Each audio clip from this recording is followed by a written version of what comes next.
వందనాలు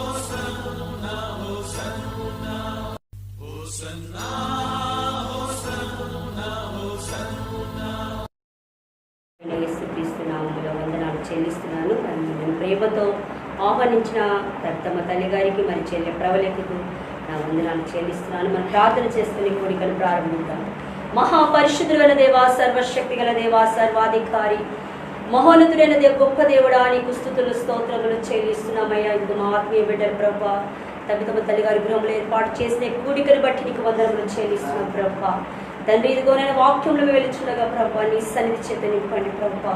తన కుటుంబానికి కావలసిన మాటలు మీరు బోధించమని ప్రార్థిస్తున్నాను ప్రభా. విలువైన మాటలు ప్రభా తండ్రి, నీ వాక్యం మమ్మల్ని బ్రతికిస్తుంది. అదే మా బాధలు నెమ్మది కలిగిస్తుంది ప్రభా.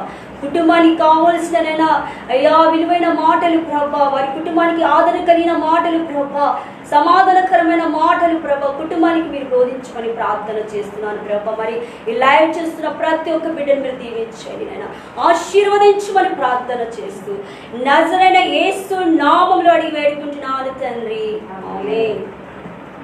పరిశుద్ధ గ్రంథంలో నుండి మార్కు సువార్త 10వ అధ్యాయం 29వ వచనం చదువుకుందాం.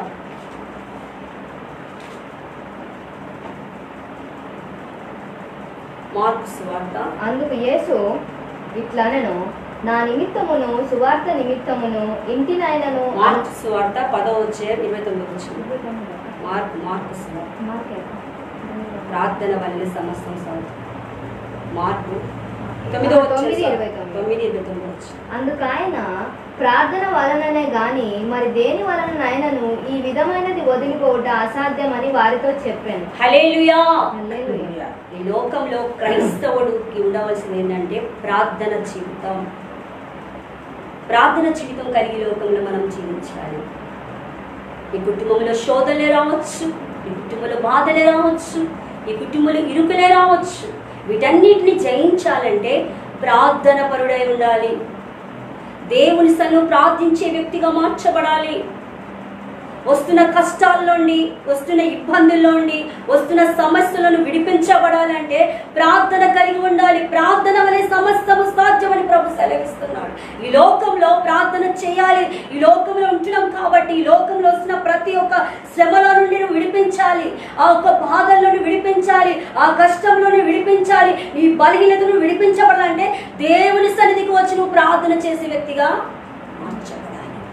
మరి ప్రభు మనం ఎలా ప్రార్థన చేయమంటున్నాడు, మనం ఎలా ప్రార్థన చేయాలి, ఆయన సన్నిధిలో ఎలా ప్రార్థన చేసి ఆ ప్రార్థన దేవుడు ఆలకిస్తాడండి. మన ప్రార్థన దేవుడి సన్నిధికి వచ్చి ప్రార్థన చేస్తున్నాం కాబట్టి, కానీ ఎలా ప్రార్థన చేయాలి దేవుడి సన్నిధికి వచ్చి, మనం ఎవరి కొరకు ప్రార్థన చేయాలి, ఎలా ప్రార్థన చేసి నీ ప్రార్థన దేవుడి సన్నిధికి చేర్చబడుతుంది, నీ ప్రార్థన మొర దేవుడి సన్నిధికి వినబడుతుంది. నువ్వు ఎలా ప్రార్థన చేయాలి, దేవుడి సన్నిధికి వచ్చి ప్రార్థన చేయాలి, సంపూర్ణంగా ఆయనకి సమర్పించు. మరి ప్రార్థన ఎలా చేయాలో మనం దేవుని వాక్యాలు కొన్ని వాక్యాలను చదువుకుందాం. 1వ తిమోతి రాసిన పత్రిక 2వ అధ్యాయం 2వ వచనం. 2వ వచనం చదువుకుందాం. 1వ తిమోతి రాసిన పత్రిక 2వ వచనం చదవండి. 1వ అధ్యాయం 2వ వచనం చదవండి. విశ్వాసమును బట్టి 2వ అధ్యాయం 1వ వచనం. సంపూర్ణ మాన్యత కలిగి ప్రజలందరి కొరకు రాజులు.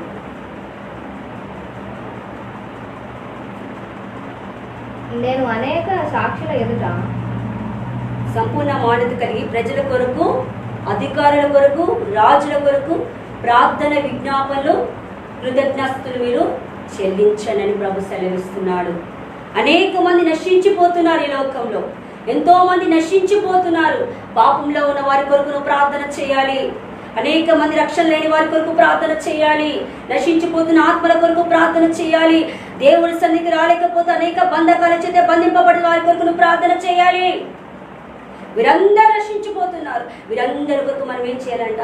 ప్రార్థన చేయాలి. సంపూర్ణ మాన్యత కలిగి ప్రజలందరి కొరకు, రాజుల కొరకు, అధికారుల కొరకు మీరు ప్రార్థన విజ్ఞాపనలు కృతజ్ఞతలు మీరు చెల్లించమంటున్నాడు ప్రభు. ఈ లోకంలో మా రీతిగా ప్రార్థిస్తున్నామా?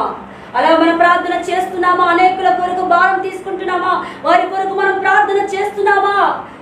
వారి సమస్యలు నీ సమస్యలు తీసుకొని ప్రార్థిస్తున్నామా?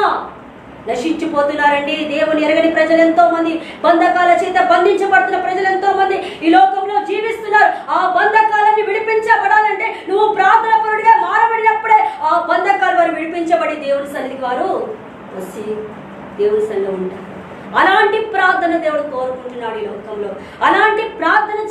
దేవుడు కోరుకుంటున్నాడు. ఈ లోకంలో మనం జీవిస్తున్నంత కాలము నీకు ఉండవలసింది ప్రార్థన జీవితం. ఎవరొచ్చి మనల్ని ఆదరించరు, ఎవరొచ్చి మనల్ని ధైర్యపరచరు, ఎవరొచ్చి మనల్ని ఆదుకోరు. కానీ నీ ప్రార్థనని కంచి వేస్తుంది కుటుంబానికి. నీ ప్రార్థన అనేకులను రక్షిస్తుంది. నీ ప్రార్థన కుటుంబానికి క్షేమాన్నిస్తుంది. నీ ప్రార్థన కుటుంబానికి గొప్ప కార్యాలు జరిగిస్తుంది. దేవుని స్థలంలో మన బైబిల్ గ్రంథంలో చూస్తే మన పితరులు ఎంతగా దేవుని స్థలంలో వారు మొరపెట్టారండి, ఎంతగా ప్రార్థన చేశారు. వారు హృదయాలు, వారి మనసులు సమస్తమును దేవుని ఎదుట సమర్పించి వారు ప్రార్థన చేశారని. వారి ప్రార్థన విన్న దేవుడిని ప్రార్థన తప్పకుండా వింటాడు. అనేకుల కొరకు నువ్వు ప్రార్థన చేసే వ్యక్తిగా మార్చబడవు గాక. అనేకుల కొరకు నశించిపోతున్న ఆత్మల కొరకు నువ్వు ప్రార్థన చేసే వ్యక్తిగా మార్చబడాలి. లోకంలో నువ్వు ప్రార్థించే వ్యక్తిగా మార్చబడి మనం అంచె దినంలో, అపాయకర దినంలో, భయంకర రోజులలో మనం జీవిస్తున్నాం. ఇక్కడ వరి గడియలో ఉన్నాం మనం. నీ ప్రార్థన జీవితం ఎలా ఉంది? నువ్వు ఎలా ప్రార్థిస్తున్నావు? దేవుని సన్నిధికి వచ్చి ఎన్నో కుటుంబాలు నశించిపోతున్నాయి, ఎంతో మంది యవనస్తులు పాడైపోతున్నారు, ఎంతో మంది జీవితాలు నాశనం అయిపోతున్నాయి. వారు బ్రతికి దేవుని సన్నిధిగా మారు మనసు పొందుకొని రక్షణ వచ్చినట్లుగా మనం ప్రార్థన చేయాలి. దేవుని సన్నిధికి వచ్చి వారి కొరకు భారము కలిగి ప్రార్థన చేయాలి. ప్రభు అంటున్నాడు, అధికారుల కొరకు ప్రార్థన చేయి, ప్రజల కొరకు ప్రార్థన చేయి, అనేకుల కొరకు ప్రార్థన చేయి. ఇలాంటి ప్రార్థన కావాలండి. ఇలాంటి ప్రార్థన ఎవరు చేస్తారో వారి ప్రార్థన తప్పకుండా దేవుడు వింటాడు. వారి ప్రార్థన దేవుడు ఏం చేస్తాడంట? ఆలకిస్తాడు. మొదటిగా మన జీవితంలో ఉండవలసిన ప్రార్థన జీవితం అనేకుల కొరకు మనం ప్రార్థించే వ్యక్తులుగా మార్చబడాలి. రెండోది చూద్దాం. కొలస్సీ రాసిన పత్రిక 3వ అధ్యాయం 13వ వచనం చదువుకుందాం. 3:13 చదవండి. కొలస్సీ రాసిన పత్రిక 3. ఎవడైనను తనకు హాని చేసనని ఒకడు అనుకుని ఎడల ఒకరికొకడు సహించుచు ఒకరినొకడు క్షమించుడి. ప్రభు మిమ్మల్ని క్షమించినలాగున మీరును క్షమించుడి. హల్లెలూయా. నీలో ఉండవలసిన రెండవ ప్రార్థన ఏంటండి? క్షమించే ప్రార్థన. క్షమించాలి. మనకి హాని చేశారు కావచ్చు, వారు మనకి కీడు చేశారు కావచ్చు, వారి వల్ల మనం ఎన్నో సమస్యలు ఎదురయ్యాం కావచ్చు, మన కుటుంబంలో వారి వల్ల శోధనలే రావచ్చు. కానీ నువ్వు క్షమించి ప్రార్థన చేయి. నువ్వు క్షమించి ప్రార్థన చేయి. వారి కొరకు వారు నాకు అన్యాయం చేశారు, వారి మీద మనం కోపం పెట్టుకోకూడదండి. వారు మనల్ని బాధించారు, వారి కొరకు మనం ఆశ్చర్య పెట్టుకోకూడదు, వారి మీద మనం ద్వేషం పెట్టుకోకూడదు. వారిని క్షమించమంటున్నాడు ప్రభు. క్షమించే ప్రార్థన ప్రతి క్రైస్తవుడికి ఉండాలి. యేసు ప్రభు శిలువ మరణంతో ప్రభు మీరు ఏమి చేస్తున్నా మీరు క్షమించండి అంటున్నాడు ప్రభు. ఆయన స్వరూపంలోకి, ఆయన పోలికలు మనం మార్చబడినట్లయితే అదే మనసు మనలో ఉంటుంది, అదే హృదయం మనలో ఉంటుంది. వారిని క్షమించేసేయాలి. మనం క్షమించే ప్రార్థన కలిగి ఉండాలి. క్షమించాలి. నీకు హాని చేస్తారు కావచ్చు, వారి ద్వారా నీ కుటుంబం అనేక విధాల బాధపడ్డావు కావచ్చు, నిందలు నీ మీద వచ్చాయి కావచ్చు, అవమానాలే నీ మీద వచ్చాయి కావచ్చు. నువ్వు క్షమించేవండి. క్షమించి ప్రార్థన చేయి. వారి కొరకు క్షమాపణ కలిగి ప్రార్థన చేయి. అవును ప్రభువా, వారు క్షమించారయ్యా, వారు నా పట్ల ద్రోహమే చేస్తారు ప్రభువా, వారు నా పట్ల కీడే చేశారయ్యా, నేను వారిని క్షమిస్తున్నా.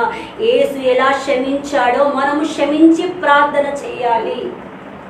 ఏం చేయాలి? మనం క్షమించి ప్రార్థన చేయాలి. అప్పుడు ఆ ప్రార్థన దేవుడు ఏమంటున్నాడు?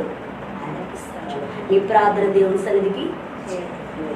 జోసేపు జీవితం చూసినట్లయితే వారి అన్నలు ఎంతగానో అతన్ని హింసించారు, చంపాలని కూడా చూశారు. కానీ యోసేపు ఏం చేశాడండి? క్షమించేశాడు వాళ్ళకి. మనం కూడా క్షమించాలి. మన ప్రభువైన యేసుక్రీస్తే మనకు మాదిరి. ప్రభువే మనకు మాదిరి.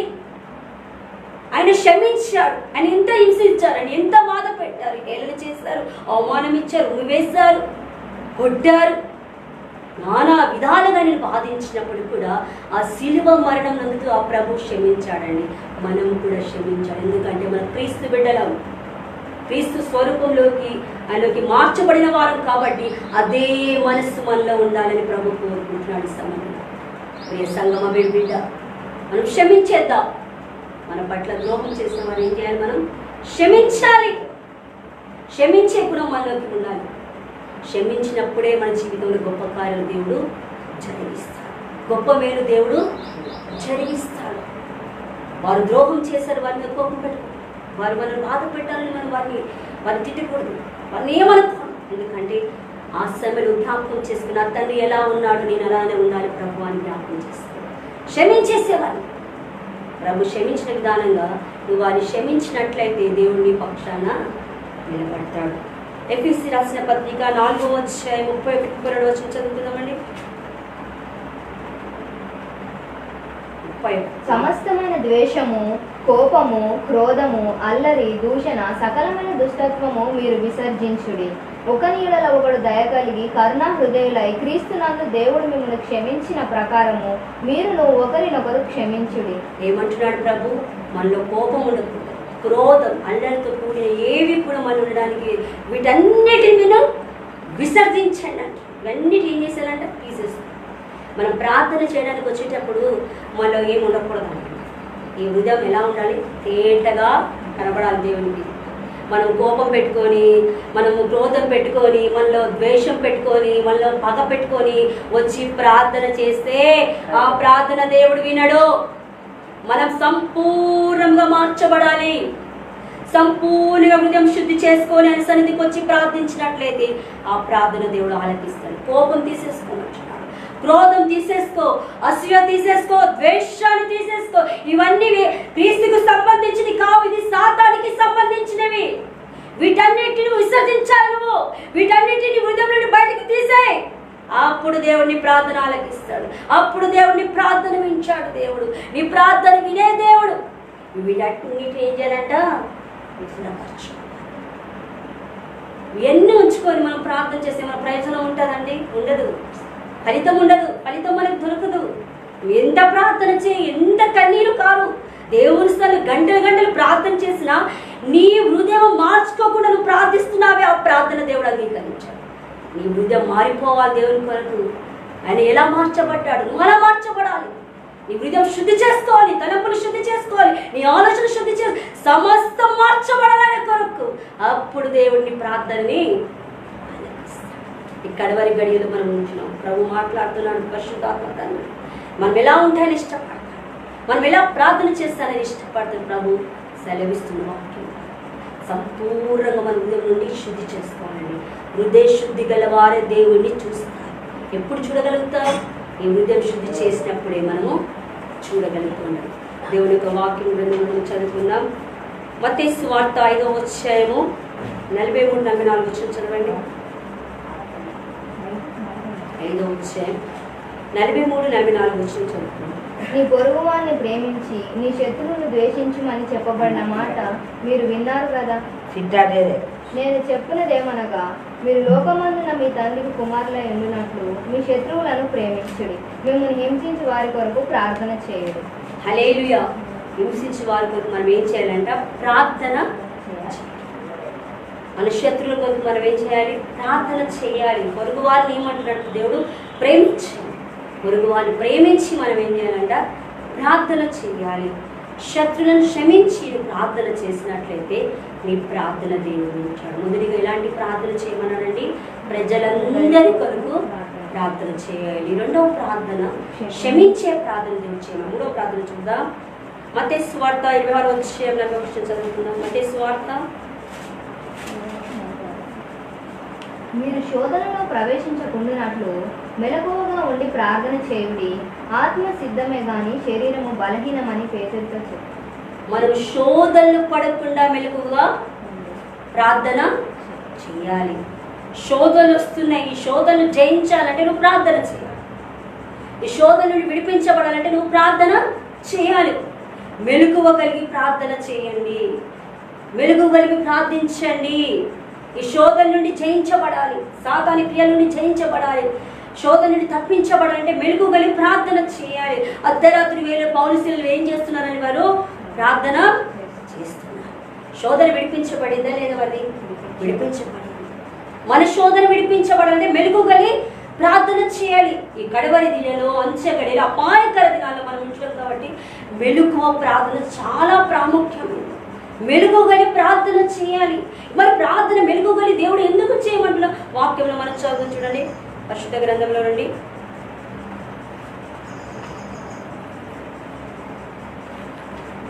పరిశుద్ధ గ్రంథంలో నుండి 1 పేతురు 4వ అధ్యాయం 8వ వచనం చదవండి. 1 పేతురు 4.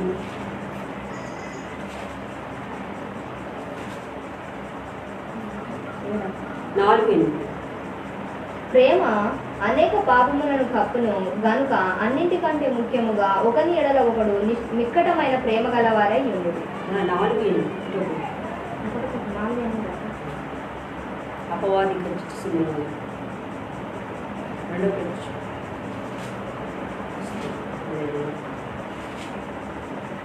ఈ భయంకర పరిస్థితిలో మనం ఉన్నాం. అపవాది గర్జించు సింహములు ఎవరి బృందాన్ని తిరుగుచున్నాడు. కాబట్టి మనం ఎలా ఉండాలి? మెలుగువలి ప్రార్థన చేయాలి. మెలుగువలి మనం ఏం చేయాలి? ప్రార్థన చేయాలి. శోధనలు పడకుండా మనం ప్రార్థన చేయాలి. శోధనలు విడిపించబడడానికి ప్రార్థన చేయాలి. మెలుగువలి ప్రార్థన చేయాలి. అపవాది గర్జించు సింహం వల్లే తిరుగుచున్నాడు. ఎవరిని బృందున్నాడు? వాడు చూస్తున్నాడు. కాబట్టి వాడి నుండి తప్పించబడాలి అంటే మనం ఏం కలగాలి? మెలుగువలి ప్రార్థన చేయాలి. మెలుగువ ప్రార్థన కలిగి జీవించాలి. లోకంలో చాలా మంది నిద్రిస్తూ ఉంటారు ప్రార్థన చేస్తూ. కానీ మనం ఏం చేయాలి? క్రైస్తవులం కాబట్టి మెలుగువగా ప్రార్థన చేయాలి. శోధన తప్పించబడాలి, కీడు నుండి తప్పించబడాలి, నీకు వస్తున్న కష్టాలను తప్పించబడాలి. ఈ యొక్క భయంకర పరిస్థితి అంత్య దినాలు మనం భయంకరమైన పరిస్థితి దినాలు మనం జీవిస్తున్నాం. కాబట్టి వీటన్నిటిని తప్పించబడంటే మెలుగువ ప్రార్థన చాలా ప్రాముఖ్యం. మెలుగు కలిగి ఎవరు ప్రార్థన చేస్తారో వారి ప్రార్థన దేవుడు వింటాడు. యాకోబు రాత్రి అంతా ఏం చేస్తున్నాడండి? పెనుగులాడుతున్నాడు దేవుని సరే, ప్రభువా నువ్వు దీవిస్తావా, ఆశీర్వదిస్తావా అంటే ఆయన మెలుగు ఉండి ప్రార్థన చేశాడు. నిద్రపోయి ప్రార్థన చేశాడా? మెలుగు ఉండే రాత్రి అంతా దేవుని సరే పోరాడుతున్నాడండి. మెలుగువ ప్రార్థన ప్రతి కుటుంబంలో ఉండాలి. మెలుగువ ప్రార్థన చేయాలి. మెలుగువ ప్రార్థన ఎవరు చేస్తారు? వారి కుటుంబాన్ని దేవుడు ఏం చేస్తారు? దీవిస్తారు, ఆశీర్వదిస్తారు. ఈ భయంకర పరిస్థితులు ఉన్నావు, ప్రభు మాట్లాడుతున్నావు. ఎలాంటి ప్రార్థన చేస్తున్నావు? మెలుగు కలిగి ప్రార్థనిస్తున్నావా? దేవుని స్థలంలో మెలుగు కలిగి ప్రార్థన చేయగలే అనుభవంలోకి మనం ఉన్నామా? మెలుగు కలిగి ప్రార్థన చేయి. మెలుగు కలిగి ప్రార్థించు. దేవుని సన్నిధికి వచ్చి మెలుగు ప్రార్థన ప్రభు అలాంటి జీవితం మనం కలిగి ఉన్నట్లయితే మన ప్రార్థన దేవుడు ఆలకిస్తాడు, అంగీకరిస్తాడు. శోధనను విడిపించబడాలి, కష్టాలను విడిపించబడాలి, ప్రతి పరిస్థితుల నుండి విడిపించబడాలంటే మెలుగు కలిగి ప్రార్థన చేయి. మనం పోరాడుతుంది ప్రధానులతో, అధికారులతో, దురాత్మ సమూహాలతో మనం ఏం చేస్తున్నాం? ఈ లోకంలో పోరాడుతున్నాం. వీటన్నిటిని జయించాలంటే మెలుగువ ప్రార్థన చాలా ప్రాముఖ్యమైనది. ఆ ప్రార్థన కలిగి ఉన్నామా? అలాంటి ప్రార్థన కలిగి ఉన్నట్లయితే నీ ప్రార్థన దేవుడు అంగీకరిస్తాడు. చివరిగా చదువుకుందాం. చివరిగా యాకోబు రాసిన పత్రిక 4:10 చదవండి.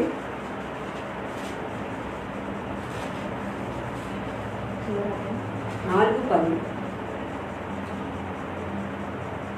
నా సహోదరులారా, ప్రభు నామమున బోధించిన ప్రవక్తలను 4:10 యాకోబు రాసిన పత్రిక 4:10. ప్రభు దృష్టికి మిమ్ముని మీరు తగ్గించుకొనుడి, అప్పుడు ఆయన మిమ్ముని హెచ్చించు. ప్రభు దృష్టికి ఏం చేసుకోవాలంటే తగ్గించుకోవాలి. తగ్గించుకునే ప్రార్థన మనలో ఉండాలి. తగ్గించుకునే ప్రార్థన మనలోకి ఉండాలి. తగ్గించుకొని ప్రార్థన చేయి. దేవుని సన్నిధికి వచ్చి తగ్గించబడాలి. దేవుని సన్నిధికి వచ్చి ఆయన హెచ్చించబడాలి. నీ ప్రార్థన ఎలా ఉండాలి? తగ్గించుకొని దేవుని సన్నిధికి వచ్చి ప్రార్థన చేయి. తగ్గించుకొని మనసు లేకుండా దేవుని సన్నిధికి ప్రార్థన చేసే ప్రార్థన వింటాడా? వినడు. తగ్గించుకొని వచ్చి దేవుని సన్నిధికి మొరపెట్టాలి. ప్రభువా నేను ఎందుకు పనికిరాను అంటే వాడిని ప్రభు, నాలో ఏమీ లేదు, సమస్తం చేయగల దేవుడవు నీవే ప్రభు, నా పక్షాన ఉన్న దేవుడవు నీవే రాజు తండ్రి. నాయన నాకు తగ్గించుకునే ప్రార్థన, తను తగ్గించుకున్న వాడే హెచ్చించబడదు ప్రభు సెలవిస్తున్నాడు. మనం ఇద్దరు వ్యక్తులను చూద్దాం. లూకాసు సువార్త చూడండి. లూకాసు సువార్త 18వ నుండి 13వ వరకు చదువుకుందాం. అక్కడ ఇద్దరు వ్యక్తులు ప్రార్థన చేస్తున్నారు. ఎలా ప్రార్థన చేస్తున్నారు చూడండి. ప్రార్థన చేయుటకై ఇద్దరు మనుషులు దేవాలయమునకు వెళ్ళిరి. వారిలో ఒకడు పరిసయుడు, ఒకరు సుంకరి. పరిసయుడు నిలవబడి, దేవా, నేను చోరులను, అన్యాయస్తులను, వ్యభిచారులైన ఇతర మనుషుల వలనైనను ఈ సుంకరి వలన ఉండినందుకు నీకు కృతజ్ఞతాస్తుతులు చెల్లించుచున్నాను. వారమునకు 2 మార్లు ఉపవాసము చేయొచ్చు, నా సంపాదన అంతటిలో 10వ వంతు చెల్లించున్నాను తనలో తాను ప్రార్థించుచుండెను. అయితే సుంకరి దూరముగా నిల్చుండి ఆకాశము వైపు కన్నులెత్తుటకైనను ధైర్యము చాలక రొమ్ము కొట్టుకొనుచు, దేవా, పాపినైన నన్ను కరుణించుమని పలికెను. ఇతని కంటే ఇతడు నీతిమంతుడుగా తీర్చబడి తన ఇంటికి వెళ్ళనని మీతో చెప్పుచున్నాను. తను తాను హెచ్చించుకొనివాడు తగ్గింపబడుననియు, తను తాను తగ్గించుకొనివాడు హెచ్చింపబడుననియు చెప్పాను. హల్లెలూయా. ఇద్దరు వ్యక్తులు అక్కడ ప్రార్థన, ఇక్కడికి వచ్చారండి. వారు దేవాలయానికి వచ్చి ప్రార్థన చేస్తున్నారు. ఒక వ్యక్తి ఏమో గొప్పగా ప్రార్థన చేస్తున్నాడు, నేను ఇది చేశాను, అది చేశాను, ఇది వారానికి ఇన్ని చేశాను అన్నీ చెప్తున్నాడు. కానీ మరో వ్యక్తి తగ్గించుకుంటున్నాడు. ప్రభా రొమ్ము కొట్టుకుని దేవుని సన్నిధికి వచ్చి నేల మట్టుకు తగ్గుకున్నాడు. ఆయన తగ్గించుకొని ప్రార్థన చేస్తున్నాడు. ప్రభా తండ్రి అని ప్రార్థిస్తున్నాడండి. మన ప్రార్థన ఎలా ఉండాలి? సుంకరి వలె ఉండాలా, పరిసరి వలె ఉండాలి? మన ప్రార్థన సుంకరి వలె మనం ప్రార్థన చేయాలి. ఆయన ఎలా తగ్గించుకున్నాడు దేవుని సన్నిధికి వచ్చి, ఎలా తగ్గించుకొని ప్రార్థన చేసి, అలాంటి ప్రార్థన లోతులోకి మనం వెళ్ళాలి. అలాంటి ప్రార్థన జీవితం కలిగి ఉండాలి. ఆ వ్యక్తి చెప్పుకుంటున్నాడు, నేను ఇలా చేశాను, దేవుడి కోసం అది చేస్తాను, ఇది చేస్తాను అని చెప్పి, నేను ఇన్ని కానుకలు అర్పించాను, ఇన్ని చేస్తాను, ఇది చేస్తాను. ఆ ప్రార్థన దేవుడు కోరుకుంటలేడని సుంకరి ప్రార్థన దేవుడు కోరుకుంటున్నాడు. ఈ లోకంలో మనం ఎలా ప్రార్థిస్తున్నాం? మందిరానికి వచ్చి తగ్గించుకుంటున్నామా? దేవుని సన్నిధికి వచ్చి తగ్గించుకునే ప్రార్థన మనలో ఉందా? అలాంటి జీవితం కలిగి ఉన్నామా? తగ్గించుకునే ప్రార్థన దేవుడు ఏం చేస్తున్నాడని కోరుకుంటున్నాడు. మన ప్రార్థన తగ్గించే ప్రార్థన ఉండాలి, హెచ్చించే ప్రార్థన కాదు. ఆయన హెచ్చవలసి ఉన్నది, మనం తగ్గవలసి ఉన్నది. ఆయన హెచ్చవలసి ఉన్నది, మనం తగ్గవలసి ఉంది. కాబట్టి నువ్వు మందిరానికి వచ్చినా, నువ్వు ఎక్కడ ఉన్నా, నీ ప్రార్థన తగ్గించుకునే ప్రార్థన ఉండాలి. ఆ ప్రార్థన దేవుడు వింటాడండి. ఆ ప్రార్థన దేవుడు ఆలకిస్తాడు. ఆ ప్రార్థన దేవుడు దీవిస్తాడు, ఆశీర్వదిస్తాడు. నేను ఇది చేస్తాను, నేను మందిరానికి ఇన్ని కానుకలు సమర్పించాను, నేను అది చేస్తాను, వారానికి ఇన్ని చేస్తాను. ఆ ప్రార్థన దేవుడు వినడండి. తగ్గించుకునే ప్రార్థన దేవుడు వింటానని స్పష్టంగా తెలియజేస్తున్నాడు. మన జీవితంలో తగ్గించుకునే ప్రార్థన కలిగి ఉన్నామా? తగ్గించుకొని దేవుని సన్నిధిలో ప్రార్థన చేస్తున్నామా? తగ్గించుకొని దేవుని సన్నిధికి వచ్చి మొరపెడుతున్నామా? మన విజ్ఞాపనలకు సమర్పిస్తున్నామా? ఆ ప్రార్థన దేవుడు వింటున్నాడు. మన ప్రియ సంగమా, ఈ లైవ్ చేస్తున్న ప్రతి బిడ్డ, మన ప్రార్థన జీవితం ఎలా ఉందో ప్రభు మాట్లాడేంతవరకు మనం ఎలాంటి ప్రార్థన చేస్తే దేవుడు వింటారని సెలవిస్తున్నాడు. మొదటిగా ప్రజలందరి కొరకు మీరు ప్రార్థన చేయండి. రెండవది చూసినట్లయితే క్షమించే ప్రార్థన మనలో ఉండాలి. మూడో ప్రార్థన దేవుడు మెలుగు కలిగి ప్రార్థన చేయండి. నాలుగోదిగా చూసినట్లయితే తగ్గించుకునే ప్రార్థన.